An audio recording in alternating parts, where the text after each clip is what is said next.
Right, I've got this BMW CAS key, CAS key. I'm sure the EWS are the same as well. So I'm just going to find a tool that fits down the side. That one doesn't. That one doesn't. That one's a bit better. So you just find the right tool and you turn it and crack it open.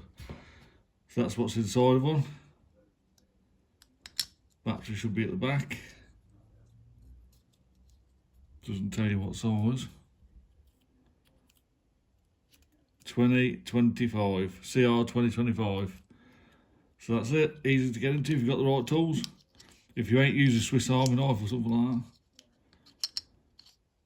Can't remember which way it went in now. Well, that's about right.